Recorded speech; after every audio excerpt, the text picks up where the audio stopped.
Program mikrokredit turun padang adalah sebahagian daripada usaha berterusan Kerajaan Madani bagi memperkukuh ekosistem keusahawanan mikro melalui pendekatan libat urus secara langsung bersama penjaja dan peniaga kecil pasar tani seluruh negara.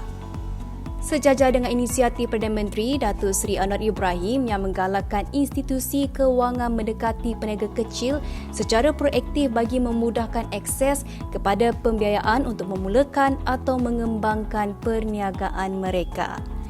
Jurusurut Agrobank menyambut baik perkara itu dengan meneruskan usaha turun padang pada siri kedua melalui program tersebut di Pasar Tani Kelana Jaya bersama Menteri Kewangan II Datuk Seri Amir Hamzah Azizan. Menurut Datuk Seri Amir Hamzah Azizan, program itu dilaksanakan bagi memahami cabaran yang dihadapi oleh penjaja dan peniaga kecil secara langsung di peringkat komuniti. Di mana kita ada mikrokredit turun ke padang. Ini kita buat usaha sama dengan semua DFI yang ada yang memberi mikrokredit kepada peniaga-peniaga kecil yang ada, kerana kita merasa penting kita juga menjaga mereka di zaman-zaman yang mencabar masa sekarang. Ya.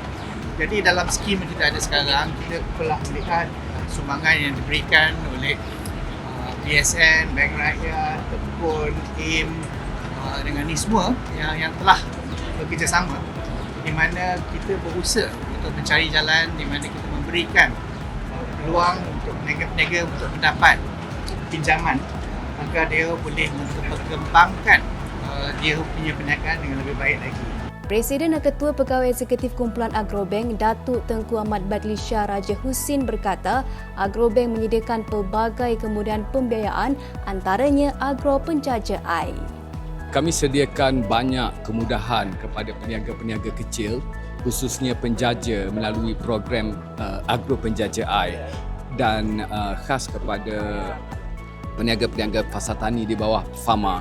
Kita mempunyai satu skim program pembiayaan antara peniaga-peniaga pasar tani Fama bersama Agrobank yang menawarkan kadar keuntungan yang rendah dan mendapat akses kepada latihan-latihan pengembangan perniagaan, keuangan dan pemasaran. Dan saya seru supaya semua peniaga-peniaga pasar tani mengambil peluang ini untuk memanfaatkan peluang ini untuk mengembangkan lagi perniagaan mereka. Seorang peniaga ayam segar Zulkifli Abdan berkata selain menawarkan pembiayaan, Agrobank turut menyediakan latihan pemasaran secara percuma melalui celik usahawan untuk membantu dalam usaha mengembangkan perniagaannya. Dari asalnya saya meniaga di pasar tani. Selepas saya mendapat modal, saya cuba membuka satu peternakan ayam yang kecil-kecilan lah. Selepas 2 tahun saya berniaga, saya baru buat peternakan. So dalam proses saya buat peternakan tu, Agrobank ada datang ke tempat saya lah. Tempat saya, masa tu saya bela di Pulau Indah, Kelang. So Agrobank datang, dia interview saya dari mana asal saya berniaga apa semua. Saya pun cerita saya berniaga di pasar tani. So setelah kami berbincang bersama Agrobank, saya diberikan pinjaman RM50,000 untuk membuka satu kandang ayam lagi dengan muatan 3,000 ekor lah.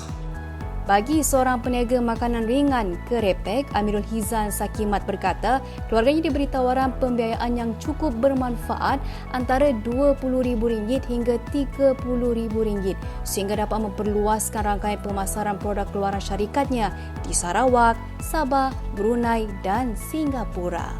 Pembiayaan Agrobank ni saya dapat tahu daripada kawan kenalan saya lah. Kawan kenalan saya macam kawan ayah saya tu. So dia yang bagi tahu Agrobank ni bagus apa semua kan. So dia bagi dana yang ditawarkan, tawaran yang bagus lah kiranya. Okay, dengan ada Agrobank ni, dia sangat membantu untuk saya mengembangkan lagi bisnes ni.